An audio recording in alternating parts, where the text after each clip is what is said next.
They say making your first $1 million is probably way, way harder than making the next $1 million. And this is something that for me over the past 10 years has been a difficult goal to achieve. Every year, my goal has always been, how do I make that first million? In this video, I'm going to be sharing with you ways that I've figured out how to make $1 million. These are things that I've learned through actions and doing, through reading books and watching a lot of videos and doing a lot of research. And I do plan on making $1 million this year. So let's get into it. The first thing is you mainly need an all-weather portfolio. So you need a portfolio that covers you through it, that covers you through a recession, that covers you through a bear market, that covers you through whatever type of market that we're going through. Into doing this, what I've done is I've started investing into stocks, I've started investing into crypto, I've started investing into property. But the way I invest in property, I'm not really into the whole buying property. I just invest into REITs. This helps me to make sure that I have that rent income. You know, every month people are paying rent. Every month I pay rent.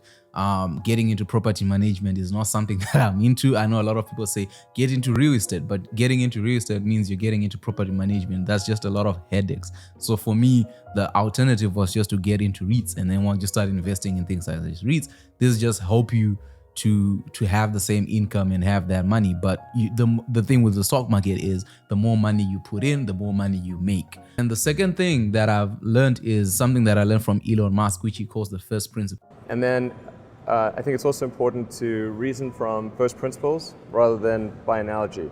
So the normal way that we conduct our lives is we reason by analogy. We're doing this because it's like something else that was done, or it's like what other people are doing. But first principles is kind of a physics way of looking at the world.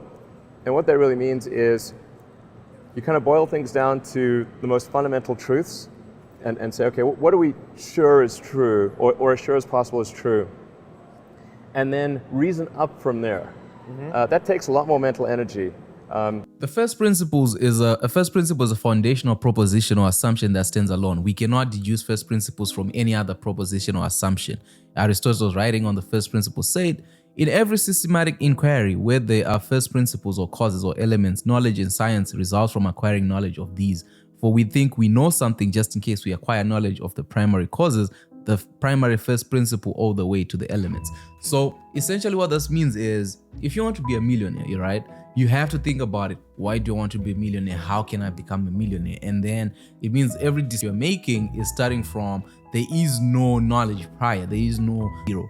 And then be like, okay, this is the problem. How do I achieve this? What do I have to do? What moves do I have to make? What's the timelines? How long will it take? Because now you're just thinking this is the thing that we need to achieve. How do we do it? So yeah, moving forward for me, what my basis and thought lines have just been this. It's instead of, problem solving, trying to achieve something that has not been achieved before, and that is to reach that $1 million, looking at how much work needs to be done, what risks need to be made, what choices need to be made, who do I need to meet, what do I need to do in order to achieve this goal. And I'm safe to say that I tested out this theory last year where I made that other video of how I made my first $100,000. So in doing that, I'm just going to take a lesson that I took from Steve Harvey, is like, all right, do something that makes you $100,000 and then just multiply that by 10.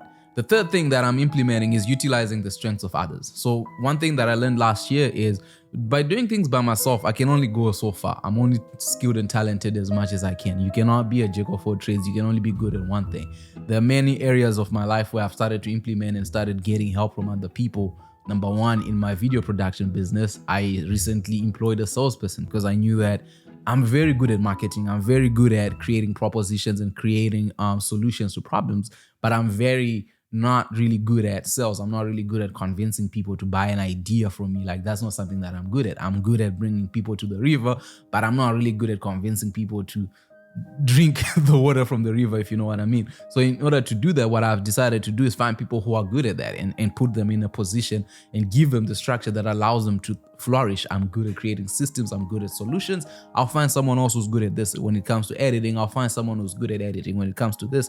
And in doing that, we're able to create a bigger revenue pool that all of us can eat. So for example, if my business was making $100,000 a year, by employing 3 people, we are able to essentially 10x our income, and in doing that, not only do I make $1 million, those people make X amount of dollars based on our agreements. So moving forward, what I'll be doing is utilizing the strength of others. Where I do not know, I'll go to other people who have the knowledge, who have the time, who have the skills to be able to implement something. The whole idea is to move from I to a we. This is something that I learned from Kevin Hart when he had this speech. And this is something that you can take as well. Like, understand that you don't have to know everything, but sometimes you have to take the responsibility to make sure that you create a system that allows people to flourish and you give them that room to succeed. The fourth thing that I'll be using is the slight edge. So this theory of the slight edge is just realizing you need to have a little bit different. Like when it comes to athletics, when it comes to things like competitive sports, the things that make an athlete better than another person is not like they whitewash them. When you look at Olympics, at the Olympics, in the final 100-meter race, those boys and girls are literally the best in the world, right? Essentially. And in order to win those races, you just have to be 1% better than everybody else. That's all you need, a little percentage. And when it comes to life, you just want to have that slight edge. And if you have that thing every single day, your videos are better. I don't know what you do, but you just want to have that thing about you that just makes you a little bit better than everybody.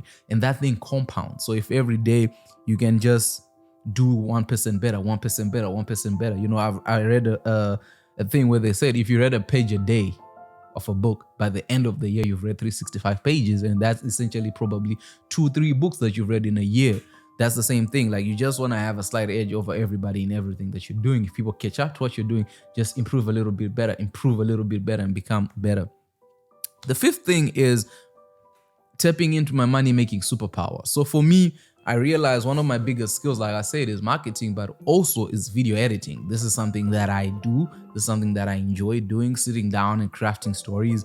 And these are skills that people pay a lot of money for, because a lot of people are good at sitting in front of cameras, but editing takes time. Editing is creating the narrative. You're the reason behind the video. You essentially develop the story. A lot of people are good at writing. A lot of people are good at doing this.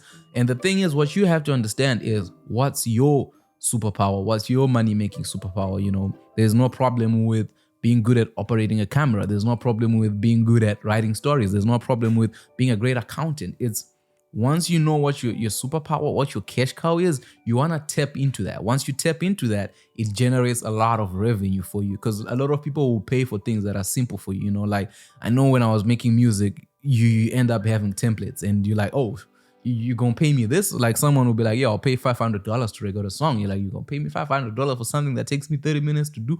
Hey man, let's do it. And then the more people you can charge over that period of time, because you are good at it and you understand what's going in. Don't undervalue yourself just because you're good at something. I learned one time where they're like, we went to the mechanic and we're like, we needed our tires to be switched, and the mechanic took like 10 minutes. And the guys I was with were like, oh yeah, we'll just pay you like $5 for this, right? Because you did a quick job. It's like, no, you're not paying me for the quickness of my work. It's the quality of the work that I'm able to produce in a less amount of time that allows you to make more revenue. So for me this year, the one thing that I'm tapping into is just tapping into that superpowers that I have, be it video editing, video production, audio production, the things that I'm passionate about, speaking, making these videos for you guys, and just being consistent and having that ability to tap into that financial superpower. And then the final lesson, man, is just living below my means. To become a millionaire, the one thing that I've realized is you can't spend as much as you wish. The number one thing is you don't want to have the leaking bucket effect when it comes to your money. So I've really been paying attention to how much money comes into my bank account and how much goes out, and just paying attention to, okay, where can I cut off and where am I living off weirdly. Like, I used to work for Levi's. When I was working at Levi's, they sell some of the most expensive jeans that I've seen at the price range. I do know there are people who shop at Gucci, so Gucci is probably way, way more expensive than Levi's. But when I worked at Levi's, they would have this $70, $100 jeans when I was working there, and people would come in every single day. Like, every day we were hitting our sales targets, and this was even during the pandemic.